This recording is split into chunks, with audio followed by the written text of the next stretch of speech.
Bismillah. Assalamualaikum warahmatullahi wabarakatuh. Bismillah, alhamdulillah, wassalatu wassalamu ala habibillah Sayyidina Muhammad ibn Abdillah wa ala alihi wa sahbihi wa mawalah. Allahumma rabbi syrah lana sudurana wa yassir lana umurana wahlul uqdatan min alsinatina yafqahu aqwalana. Allahumma faqqihna fid din wa 'allimna at-ta'wil. Allahumma alhimna marashid umurina wa a'idna min shururi anfusina birahmatika ya rabbal alamin. Walhamdulillahi rabbil alamin. Alhamdulillah, summa alhamdulillah. Apa khabar sahabat-sahabat semua? Selamat petang. Salam pertemuan dalam pertemuan Santai Sirah, siri yang ke-190 bersama dengan saya Umar Aziz.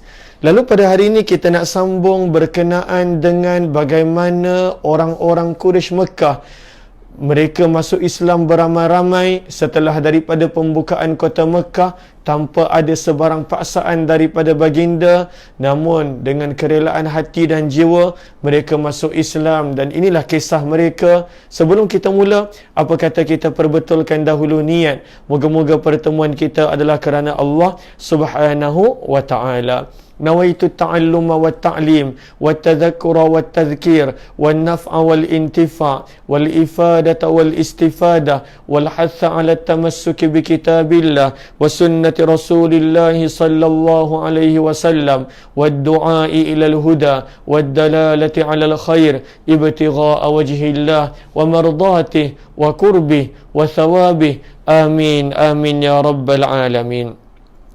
Ahlan wa sahlan wa marhaban kepada semua. Saya nampak ramai yang di ruang komen. Terima kasih kepada semua. Mohon sebaik untuk bantu saya, bantu untuk share, bantu untuk sebarkan, bantu untuk kongsi dan juga tag rakan-rakan yang lain. Moga-moga lebih ramai yang beroleh manfaat daripada perkongsian sirah, santai sirah yang kita lakukan setiap hari pada jam 6 petang melalui pembacaan kitab Sirah Nabawiyah Ar-Rahiqul Makhtum karangan Syekh Safiyyur Rahman Al-Mubarakpuri. Dan alhamdulillah syukur kita telah baca banyak sehingga kita bertemu pada hari ini pada siri yang ke-190 dan kita dah tiba pada muka surat yang ke-603. Lalu kata penulis buku pada muka surat 603, terjadilah peristiwa pengambilan bai'ah, iaitu angkat sumpah yang dilakukan oleh orang Quraisy kepada baginda Nabi sallallahu alaihi wasallam. Maka kata penulis buku, kenapakah ianya terjadi? Maka pada waktu itu orang Quraisy mereka nak masuk Islam. Orang Quraisy mereka nak masuk Islam tanpa Nabi sallallahu alaihi wasallam paksa, tanpa Nabi sallallahu alaihi wasallam desak. Apakah kisah pengambilan bai'ah ini? Al-bai'ah maksudnya apa? Taat setia, berjanji dan taat setia untuk perkara-perkara yang Nabi sallallahu alaihi wasallam minta mereka untuk lakukan. Kata penulis buku, ketika mana Allah membukakan kota Mekah kepada baginda Nabi sallallahu alaihi wasallam dan umat Islam. Kita baca daripada kitab Ar-Rahiqul Makhtum pada muka surat 603. Lalu mohon pada sahabat untuk tulis muka surat di ruang komen, muka surat 603. Kepada para sahabat yang mana ingin untuk mendapatkan kitab, maka boleh tekan pada link yang telah diberikan di ruang komen. Maka ketika mana berlakunya pembukaan kota Mekah, bagaimana indahnya akhlak Nabi dan para sahabat, bagaimana pada waktu itu Nabi memaafkan mereka, para sahabat memaafkan mereka tanpa sebarang celaan, tanpa sebarang ungkitan pada peristiwa yang lalu. Kata penulis buku, jelaslah kebenaran bagi penduduk Mekah. Mereka menyedari bahawa tidak ada jalan untuk selamat di dunia dan akhirat selain daripada Islam. Hanya Islam adalah jalan keselamatan, jalan yang membawa ketenangan. Lalu orang Quraisy pun menyatakan diri untuk masuk Islam dan berkumpul untuk melakukan bai'ah. Maka pada waktu itu baginda Nabi sallallahu alaihi wasallam duduk di atas bukit Safa yang bersebelahan dengan Baitullah, dengan Kaabah. Nabi duduk di atas bukit Safa membai'ah kepada mereka. sementara Umar bin Khattab berada di bawah baginda Nabi sallallahu alaihi wasallam sambil memegang tangan-tangan orang yang berbai'ah. Nanti kita akan baca Nabi hanya berbai'ah kepada yang lelaki. Maka pada waktu itu Nabi sallallahu alaihi wasallam memegang tangan mereka dan mereka pun mengungkapkan ucapan-ucapan bai'ah. Adapun perempuan, Nabi SAW tidak sentuh tangan mereka walaupun berlapik. Nabi tidak sentuh, hanya melalui ucapan dan juga kata-kata.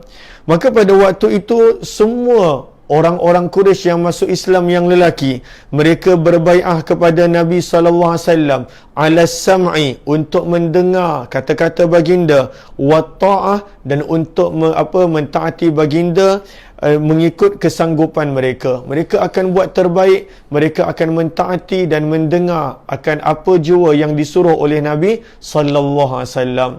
Lalu kata penulis buku, dalam kitab Al-Madarik, karya Imam An-Nasafi, Madarikut Tanzil. Dalam kitab Madarikut Tanzil diriwayatkan bahawa baginda Nabi SAW setelah selesai berbai'ah kepada kaum lelaki, lalu baginda pada waktu itu kekal duduk di atas bukit Safa. Wanita pun nak berbai'ah kepada Nabi. Adakah Nabi sentuh tangan pada waktu bai'ah? Tidak. Maka tidak ada pada waktu itu Nabi menyentuh tangan, dan tidak ada keharusan untuknya walaupun untuk atas nama bai'ah dan sebagainya. Maka pada waktu itu baginda terus membai'ah kaum wanita. Pada waktu itu baginda berada di atas bukit Safa dan Umar bin Khattab radhiyallahu taala anhu duduk di bawah baginda. Lalu bagaimanakah cara Nabi berbai'ah kepada wanita?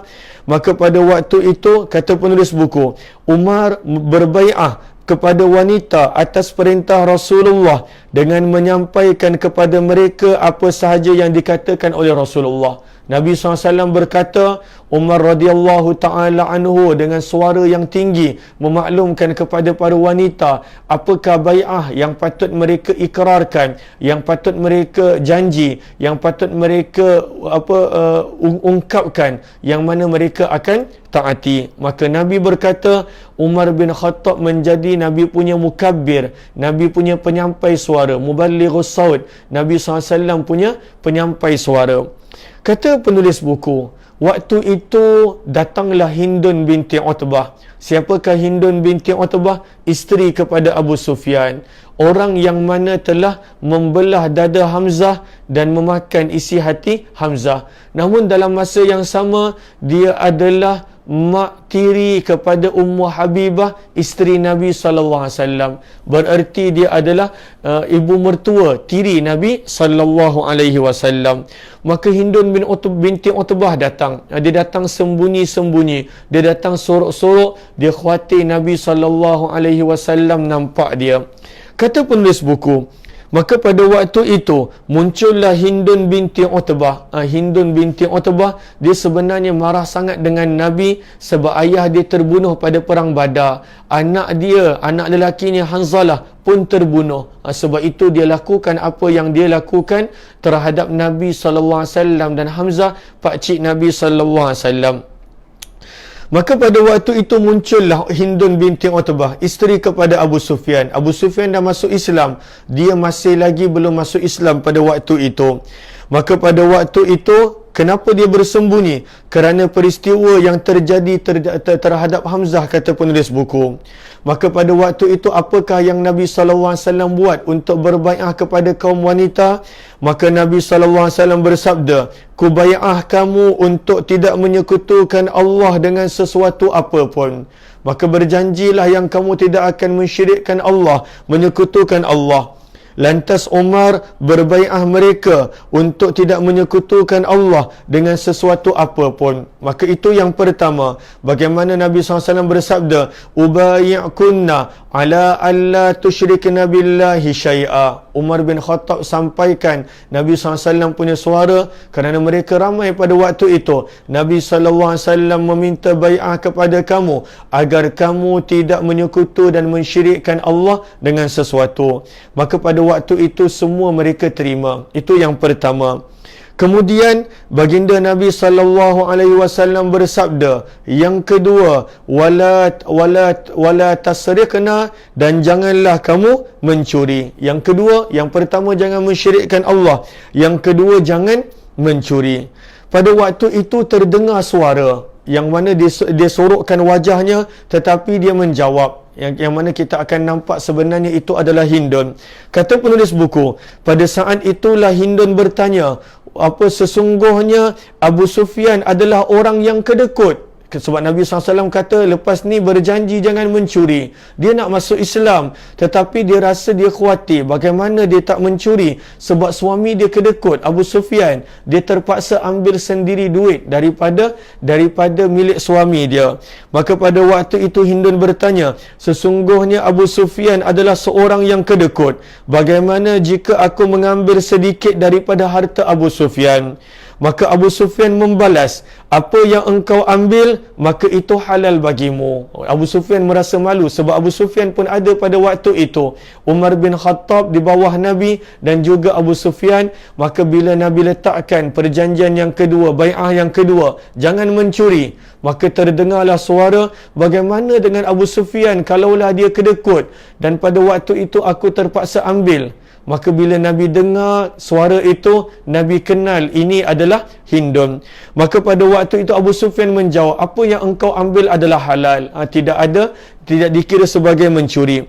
Maka pada waktu itu Nabi SAW tersenyum. Nabi SAW tersenyum mendengar hal itu sehingga baginda dapat mengenali Hindun. Maka Nabi bertanya, adakah engkau benar-benar Hindun? Adakah ini Hindun, suara yang aku dengar?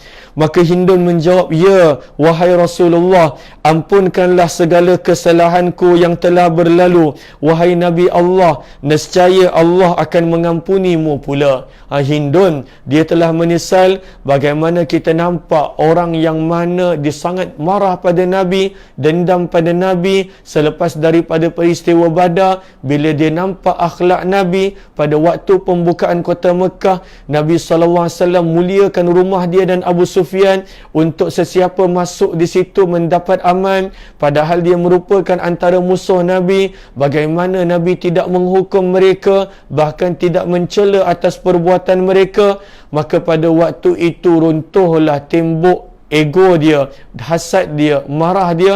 Maka pada waktu dia kata, benar wahai Rasulullah, ampunilah aku, semoga Allah merahmati dan mengampunimu. Maka itu yang kedua, jangan mencuri. Maka Nabi SAW bersabda lagi, lalu kita boleh ambil pengajaran daripada sini, apa yang diambil oleh isteri tidak dikira sebagai mencuri. Maka Nabi SAW, lalu saya harap tak ada suami yang seperti Abu Sufyan yang sampaikan isteri berkata bahawa suamiku adalah seorang yang kedekut. Saya harap tak ada suami yang seperti itu.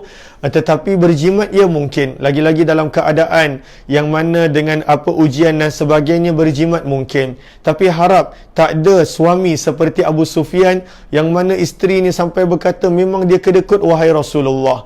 Sebab itu menjadi dalam riwayat tentang apakah yang patut dilakukan oleh isteri ketika suaminya kedekut. Nanti kita akan baca di hujung muka surat sebelah.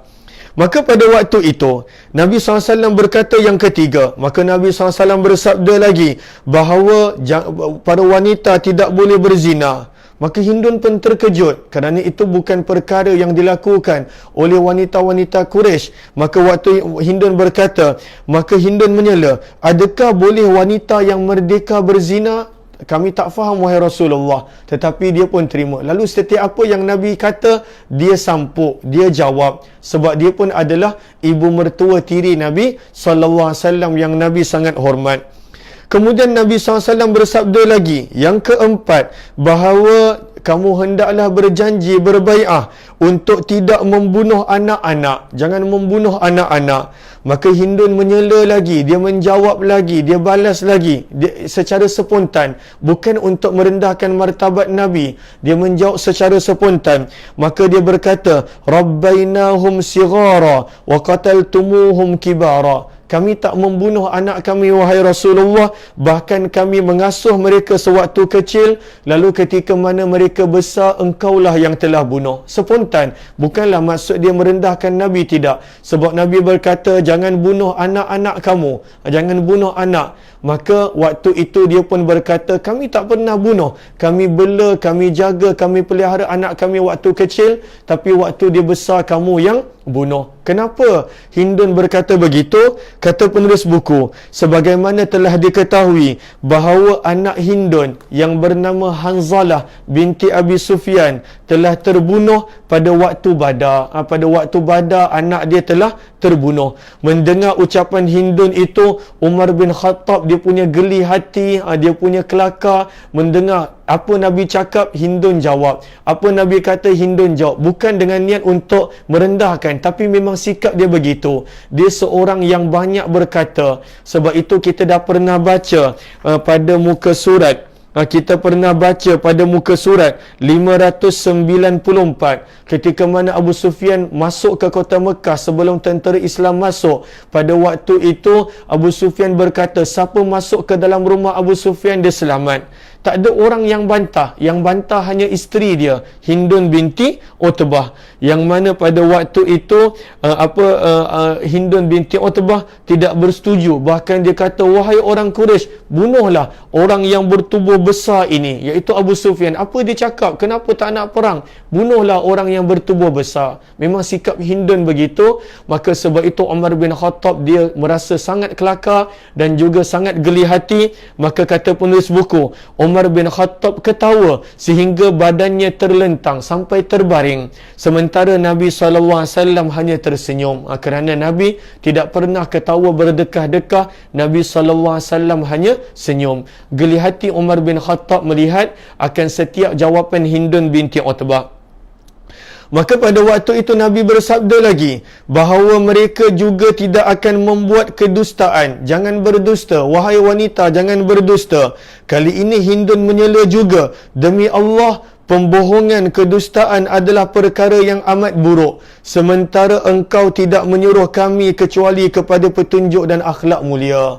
Lalu bagaimana kita nampak sabarnya Nabi dengan ibu mertua tiri Nabi SAW. Kerana ini adalah ibu tiri kepada Ummu Habibah, isteri Nabi. Sabarnya Nabi. Nabi cakap sepatah, Hindun binti Utbah cakap. Nabi cakap sepatah, Hindun binti Utbah cakap. Tetapi kita boleh belajar bagaimana Nabi sebagai menantu, bagaimana penyabarnya Nabi SAW, bagaimana meraihkannya Nabi SAW. Dan Umar bin Khattab geli hati melihat tingkah laku Hindun binti Utbah.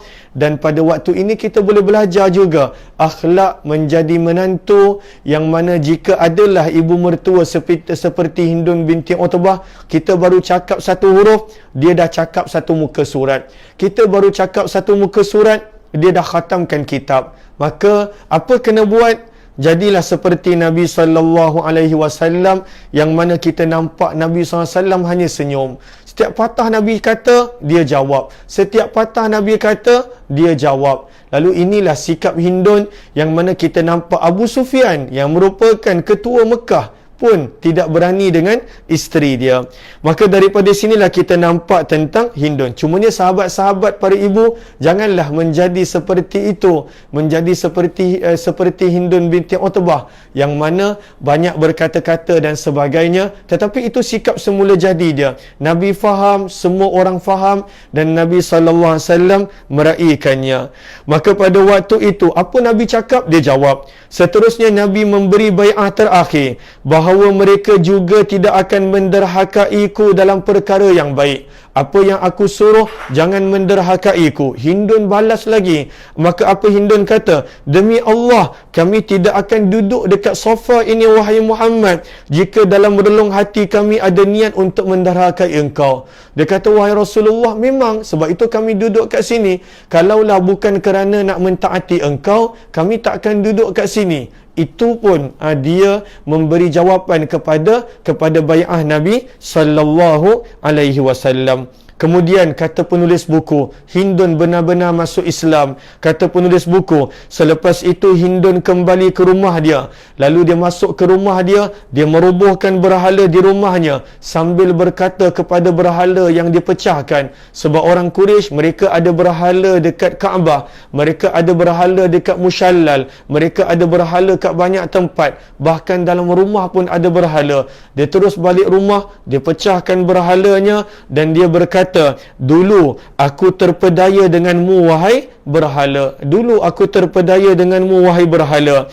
Di dalam riwayat sahih dinyatakan, Hindun binti Utbah datang kepada Nabi sallallahu alaihi wasallam lalu berkata, wahai Rasulullah, tidak ada satu pun di muka bumi ini rumah yang lebih aku sukai untuk merendahkan diri kecuali rumahmu, dan aku tidak ingin rumahku dan semua rumah di muka bumi ini lebih mulia daripada rumahmu. Maka Nabi SAW mendoakan untuk Hindun binti Utbah. Dalam riwayat yang lain menyatakan bahawa Hindun binti Utbah berkata kepada Nabi, wahai Rasulullah, sebelum ini tidak ada wajah yang mana lebih aku benci daripada wajah. Namun pada waktu dan saat ini tidak ada wajah yang lebih aku kasihi daripadamu wahai Rasulullah. Lalu Nabi SAW mendoakan yang baik untuk Hindun binti Utbah radhiyallahu ta'ala anha. Lalu daripada sini kita nampak, kita sepatutnya jangan menjadi orang yang menghukum. Lalu sebenarnya setiap orang dia ada kemungkinan untuk menjadi lebih baik. Walaupun orang seperti Hindun binti Utbah yang telah membunuh, yang telah membelah dada Sayyidus Syuhada Hamzah bin Abdul Muttalib radhiyallahu taala anhu, tetapi bagaimana akhirnya dia masuk Islam, menjadi seorang yang sangat baik Islam dia. Lalu sebenarnya seseorang itu selagi mana dia masih hidup, selagi itu ada kemungkinan untuk dia menjadi baik, selagi itu adanya peluang untuk dia menjadi baik, bahkan dia mungkin boleh jadi lebih baik daripada kita. Sebab itu sebahagian para ulama tidak suka untuk bercakap, berkata-kata tentang seseorang yang masih hidup, kerana ada kemungkinan dia bertaubat selesai dia dengan Allah. Tetapi kita yang dah bercakap tentang dia padahal dia masih hidup dan sebagainya, dengan niat yang tidak elok dan sebagainya, maka pada waktu itu kita yang berdosa dan kita kena selesaikan dosa mengumpat itu dengan orang tersebut. Maka sebab itu kita nampak di sini bagaimana Hindun binti Utbah, seorang wanita yang sanggup membelah dada Hamzah, makan hati Hamzah, tetapi dia akhirnya menjadi sahabiah radhiyallahu taala anhum. Kata penulis buku, kemudian Hindun berkata lagi, wahai Rasulullah, sesungguhnya Abu Sufyan seorang lelaki yang kikir, yang bakhil, yang kedekut, tidak memberikan nafkah kepadaku dengan nafkah yang mencukupi untukku. Kalaulah dia tak beri nafkah kerana dia miskin, lain, itu perbincangan dalam fiqah. Kerana nafkah ikut kemampuan suami, bukan kehendak isteri. Tetapi Abu Sufyan ni semua orang tahu dia kaya. Sebab itu Hindun datang jumpa dengan Nabi. Sebab Nabi itu adalah dia punya menantu, dia punya anak tirinya berkahwin dengan Nabi. Maka dia pun mengadu, wahai Rasulullah, itu ayah mertua kau, Abu Sufyan, kedekut, bakhil, bagi nafkah tak cukup. Apa yang patut aku buat? Dia mengadu dengan Nabi sallallahu alaihi wasallam. Lalu jangan ada orang yang mampu, yang ada kemampuan untuk tidak beri nafkah kepada isteri. Beri nafkah kepada isteri. Maka dia pun mengadu, kau tidak malu kita? Seperti Abu Sufyan yang pada waktu itu kata Ummu Habibah, suaminya tak beri nafkah yang mencukupi. Maka pada waktu itu kata Ummu Habibah, sesungguhnya Abu Sufyan seorang lelaki yang kikir, tidak memberikan nafkah kepadaku dengan nafkah yang mencukupi untukku dan anakku, kecuali dari apa yang aku ambil dari hartanya tanpa aku beritahu dia. Sebab kalau aku beritahu dia tak nak bagi, lalu aku ambil senyap-senyap. Adakah itu boleh wahai Rasulullah? Maka sabda Nabi SAW, ambillah dari harta Abu Sufyan dengan cara yang baik, bil ma'ruf, maksudnya dengan cara yang baik. Apa yang kamu perlukan, ambillah daripada hartanya mengikut keperluan kamu. Maka daripada sini kita nampak apa yang isteri ambil maka pada waktu itu tidaklah dikira sebagai mencuri dan sebagainya. Kalaulah lagi-lagi suami tidak memberi, maka isteri boleh untuk ambil untuk menguruskan keluarga, untuk menguruskan makan minum dan sebagainya. Dan kemudian apakah tajuk yang seterusnya? Kata penulis buku, berapa lamakah Nabi SAW berada di kota Mekah? Kata penulis buku pada muka surat 604, bermukim di Mekah. Nabi SAW bermukim di Mekah. Kata penulis buku, baginda Nabi SAW bermukim di Mekah selama 19 hari. Selama 19 hari Nabi SAW berada di Mekah. Selama tempoh itu, baginda Nabi SAW memperbaharui lambang-lambang dengan lambang-lambang Islam. Mana-mana lambang-lambang yang menggambarkan jahiliyah, Nabi tukar dengan lambang-lambang Islam, yang mana pada waktu itu menunjukkan kepada manusia tentang petunjuk dan takwa. Pada waktu itu juga ketika mana baginda berada di Madinah, baginda memerintahkan seorang sahabat yang bernama Abu Usaid Al-Khuzai untuk memperbaharui beberapa bahagian di tanah suci, untuk buat beberapa yang Nabi suruh buat di bahagian-bahagian tanah suci. Baginda juga mengirimkan beberapa orang untuk berdakwah kepada orang-orang bukan Islam, serta memerintahkan untuk menghancurkan semua berhala di sekitar Mekah. Maksudnya berhala-berhala yang berada di tempat terbuka, semuanya dihancurkan. Ketika itu ada yang berseru, maka pada waktu itu ada para sahabat yang akan berseru, man kana yu'minu billahi wal yaumil akhir, barang siapa yang beriman kepada Allah dan hari akhirat, maka dia tidak boleh membiarkan berhala di dalam rumahnya, melainkan dia perlu untuk memecahkannya. Dah beriman, kenapa nak simpan lagi berhala? Maka pada waktu itu Nabi SAW perintahkan untuk ada orang yang berseru supaya berhala-berhala itu dipecahkan.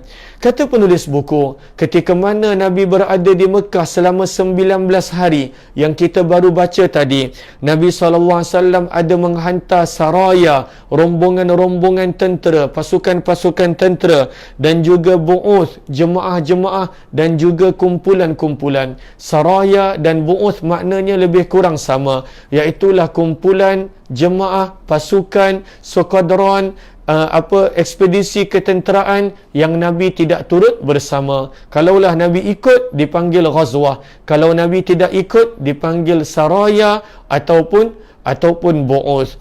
Kata Syekh Safiyur Rahman Al-Mubarakpuri, setelah Nabi SAW berasa tenteram dalam penaklukan Mekah, maka pada 5 hari terakhir bulan Ramadan, pembukaan kota Mekah pada 17 Ramadan, 5 hari terakhir daripada bulan Ramadan, iaitu 25 ataupun 24 Ramadan, sama ada 25 ataupun 24 Ramadan, pada tahun yang ke-8 Hijrah, baginda Nabi SAW mengutuskan pedang Allah Saifullah Khalid bin Al-Walid agar menuju ke tempat berhala yang terkenal di tanah Arab. Itulah berhala Uzza. Di manakah berhala Uzza berada? Berhala Uzza terletak di tempat yang bernama Nakhlah, atau di tempat yang bernama Nakhlah. Lalu yang Ki itu tukar kepada Hish. Lalu ianya terletak di Nakhlah untuk menghancurkannya. Maka apakah Uzza? Maka kata penulis buku pada muka surat 605, Uzza merupakan berhala yang disembah oleh orang Quraisy dan semua orang Bani Kinanah. Banu Kinanah maksudnya Quraisy dan juga beberapa pecahan Banu Kinanah yang lain. Kerana Quraisy pun sebahagian daripada Kinanah. Uzza adalah berhala mereka yang paling besar. Lalu orang Quraisy ni banyak berhala, orang Arab banyak berhala. Dalam rumah ada berhala, dekat Baitullah ada berhala, dan Uzza adalah antara berhala mereka yang mereka letakkan di Nakhlah, yang mana di situ menjadi tempat tumpuan untuk mereka menziarahi dan menyembah berhala. Maka pada waktu itu, siapakah yang menjaga Uzza? Banu Syaiban yang menjaga dan menguruskan Uzza. Maka Khalid bin Al-Walid berangkat ke tempat Uzza dengan membawa hanya 30 tentera berkuda.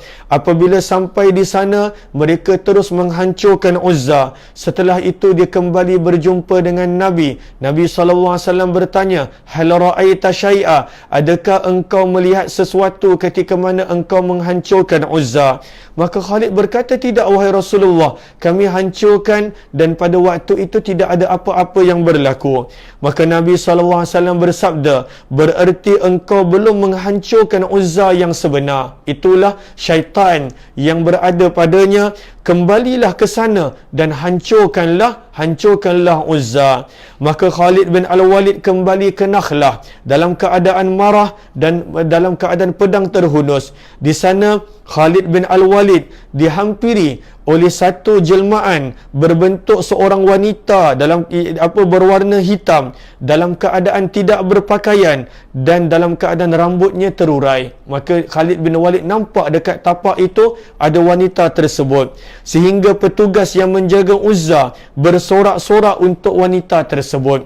Maka Khalid bin Al-Walid tanpa berlengah menebas wanita tersebut dan memotong tubuhnya menjadi dua. Maka itulah Uzza. Sebenarnya manusia itu bila disembah berhala, bukanlah disembah batu itu, tetapi disembah makhluk-makhluk tersebut. Itulah syaitan dan sebagainya. Maka pada waktu itu Khalid bin Al-Walid pulang kepada Nabi SAW, mengkhabar dan menceritakan kepada Nabi. Maka pada waktu itu Nabi bersabda, "Ya, itulah Uzza yang sebenar. Dia telah berputus asa untuk disembah di tanah Arab untuk selama-lamanya." Maka pada waktu itu hancurlah berhala yang pertama, Uzza. Ada lagi beberapa berhala yang lain yang Nabi SAW hantar sahabat-sahabat yang lain. Contohnya berhala Suwa dan juga berhala-berhala yang lain. Untuk itu kita akan sambung esok insya-Allah, dan kita berharap esok kita dapat habiskan tajuk pembukaan kota Mekah, dan insya-Allah pada hari Khamis kita akan masuk tajuk yang baru. Itulah peringkat ketiga dalam kehidupan Nabi. Peringkat pertama sebelum Nabi menjadi Rasul. Peringkat kedua kita dah baca daripada sejak Nabi menjadi Rasul sehinggalah Nabi SAW membuka kota Mekah, dan selepas pembukaan kota Mekah adalah peringkat yang ketiga, sehinggalah nanti kita akan baca tentang kewafatan baginda. Kita bersyukur sangat-sangat kepada Allah kerana kita hanya tinggal lebih kurang 90 lebih muka surat, dan kita berharap kita dapat menghatamkan kitab sirah ini, yang mana kita dah mula daripada Ramadan, daripada malam yang pertama Ramadan.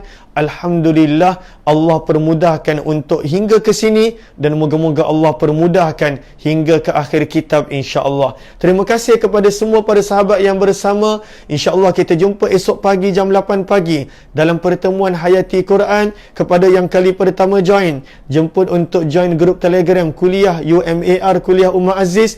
Dan kepada yang ingin, yang berminat untuk mendapatkan kitab, boleh tekan pada link yang telah diberikan di ruang komen. Jumpa lagi.